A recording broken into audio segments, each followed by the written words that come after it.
kiddos, I'm going to be reading from our classroom read aloud, Harry Potter and the Sorcerer's Stone by J.K. Rowling. This version is illustrated by Jim Kay. I'm going to start on chapter 9 where we left off at school. I know I don't have a British voice like the guy we were listening to before, but it's just going to have to do for now. And I'm going to record in about 10-minute increments so that it's easy for you to just listen for 10 minutes or so and then start up on the next one when you're ready. Feel free to pause on the pictures and then restart again when you're done looking at it so that you get a chance to see it. I won't hold it up for very long. All right, here we go. Chapter 9, The Midnight Duel. Harry had never believed he would meet a boy he hated more than Dudley, but that was before he met Draco Malfoy. Still, first-year Gryffindors only had potions with the Slytherins, so they didn't have to put up with Malfoy much.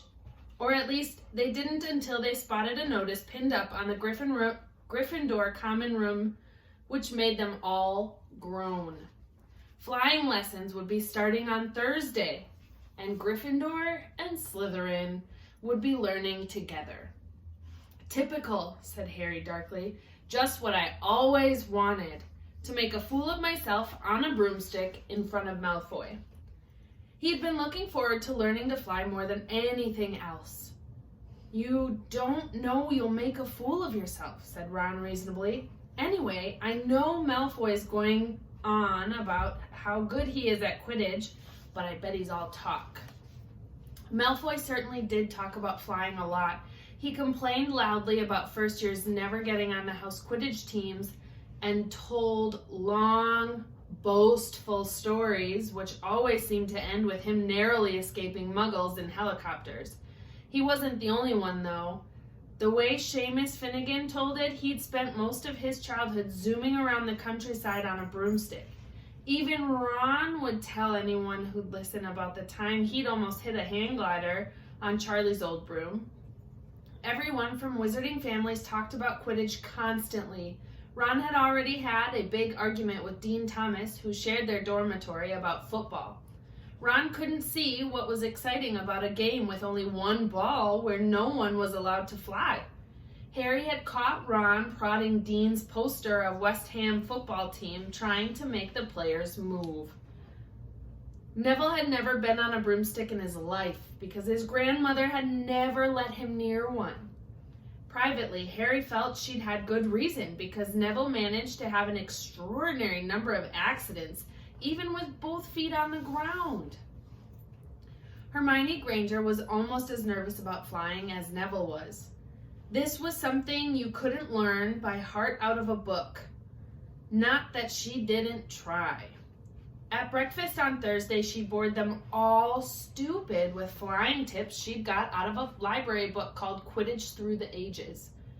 Neville was hanging on her every word, desperate for anything that might help him hang on to his broomstick later. But everyone else was very pleased when Hermione's lecture was interrupted by the arrival of the post. Harry hadn't had a single letter since Hagrid's note, something that Malfoy had been quick to notice, of course. Malfoy's eagle owl was always bringing him packages of sweets from home, which he opened gloatingly at the Slytherin table. A barn owl brought Neville a small package from his grandmother. He opened it excitedly and showed them a glass ball the size of a marble, which seemed to be full of white smoke. "It's a Remember-all," he explained. "Gran knows I forget things. This tells you if there's something you've forgotten to do. Look. You hold it tight like this, and if it turns red..." Oh, his face fell because the Remember-all suddenly glowed scarlet. "You've forgotten something." Neville was trying to remember what he'd forgotten when Draco Malfoy, who was passing the Gryffindor table, snatched the Remember-all out of his hand. Harry and Ron jumped to their feet. They were half hoping for a reason to fight Malfoy, but Professor McGonagall, who could spot trouble quicker than any teacher in the school, was there in a flash. Where's this next picture? "What's going on?" "Malfoy's got my Remember-all, Professor." Scowling, Malfoy quickly dropped the Remember-all back on the table. "Just looking," he said, and he sloped away with Crabbe and Goyle behind him. At 3:30 that afternoon, Harry, Ron, and the other Gryffindors hurried down the front steps into the grounds for their first flying lesson.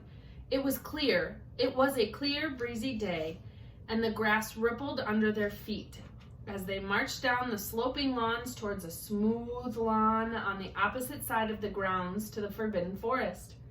Those trees were swaying darkly in the distance. The Slytherins were already there, and so were 20 broomsticks lying in a neat line on the ground. Harry had heard Fred and George Weasley complain about the school brooms, saying that some of them started to vibrate if you flew too high, or you always flew slightly to the left. Their teacher, Madam Hooch, arrived. She had short gray hair and yellow eyes like a hawk. "Well, what are you waiting for?" she barked. "Everyone stand by a broomstick. Come on, hurry up."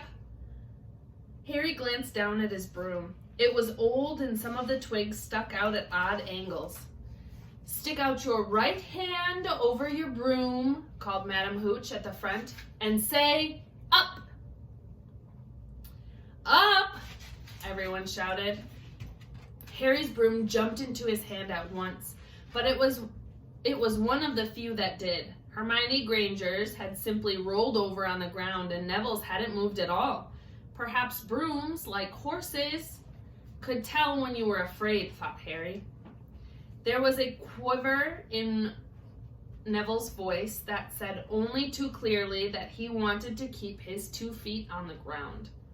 Madam Hooch then showed them how to mount their brooms without sliding off the end, and walked up and down the rows correcting their grips.